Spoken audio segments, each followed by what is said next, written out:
Hey guys, Frightener22 here, and I'm back with day 5 of my 31 Frightening Days of Halloween marathon.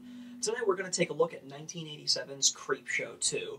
Now, this is a sequel to the original 1982 Creepshow, and this film actually follows the same similar horror anthology format. The only real difference in this sequel is that the 5 stories that were in the original Creepshow have been dumbed down to only 3 stories in the sequel.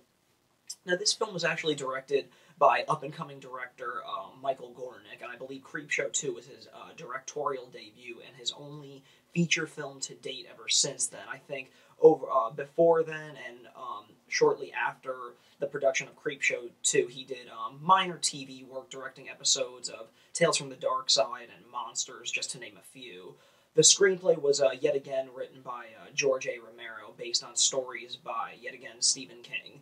Now, in this film, like I said, the stories were actually scaled down to only three short stories. And the first one is actually Old Chief Woodenhead, the second one is The Raft, and the third one is The Hitchhiker.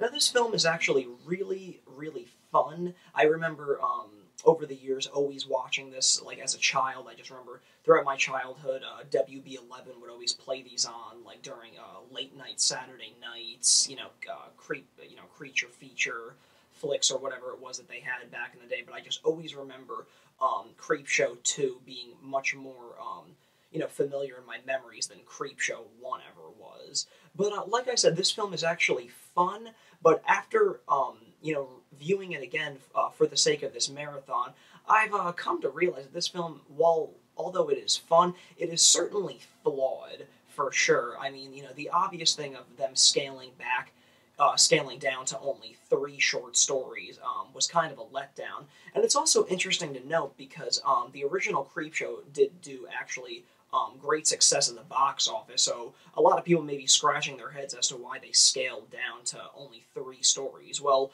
to answer that, the producer of the film was actually scaled it back to only 3 short films due to budget reasons. And originally, the original premise of Creepshow 2, it was going to include 5 stories, just like the original Creepshow. The 2 missing stories was actually one called The Cat from Hell, which actually later was reinterpreted and put into the Tales from the Dark Side movie in 1990. And George A. Romero and Stephen King have gone on saying that the Tales from the Dark Side movie is actually their unofficial Creepshow 3 sequel. So that kind of explains what happened to that story. And the other story that went missing was a really fun concept, and it seemed like it would have gone really great just with, the tongue-in-cheekness that is the Creepshow stories. And that other missing story was called Pinfall, and it had to deal with ghostly rival bowling teams. And that's really the extent that I could find out about that short story. It's just, truly is a shame that one certainly didn't materialize, because I could definitely have seen, the potential in that. Now, going back to the 3 short films that we actually have in this, the first one, like I said, is Old Chief Woodenhead, and I'm going to actually have to state that that this segment in the film is probably the most well-told story. It's got a really solid foundation. You definitely get to explore the characters much more than you do in the other 2, and you care for these characters once you see what they go through. And the really cool thing is the statue of Old Chief Woodenhead actually coming alive to extract revenge on the gang, the trio that actually intrude and rob and murder the elderly owners of a store in a dying desert town. And that scene is just really cool. It's really great, awesome when Old Chief Woodenhead actually slams through the window and scalps the Indian kid Sam. It's really cool. Or it's just really phenomenal. Sam is actually the uncle of that character, but nonetheless, that scene of just where that Indian just scalps that guy is just really, really cool and gruesome.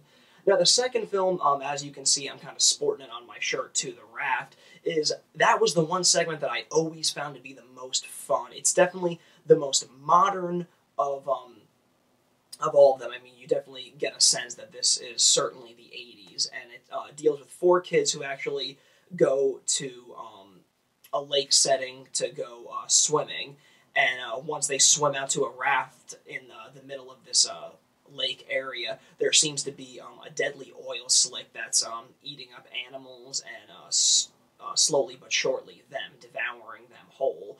And it's just really all about their need to survive on this raft while trying to figure out ways to get back to shore.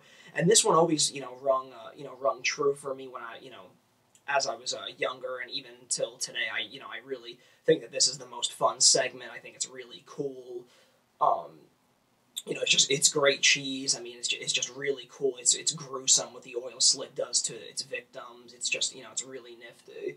And the final segment in this is actually the hitchhiker. Now, this I would probably say is the closest segment to being the scariest out of the three. It's about a rich woman who's actually cheating on her husband, and on her way back home from cheating and fooling around behind her husband's back, she encounters a hitchhiker as she's skidding off the road, and she actually hits him, leaving him for dead. So as she's driving down the street, she continues to see this hitchhiker who's just insisting on a ride, and he just is bloody and gruesome and gory, and he just keeps following her and showing up every few blocks. So that is probably the creepiest one.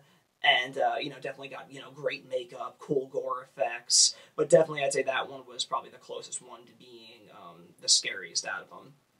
Now, after, now that I've explained what all of them are, when I mean that this film is fun, but it is flawed, it certainly is flawed. I did have a lot of fun with this film, but it's flawed in the sense that you can definitely see where the budget restraints came in.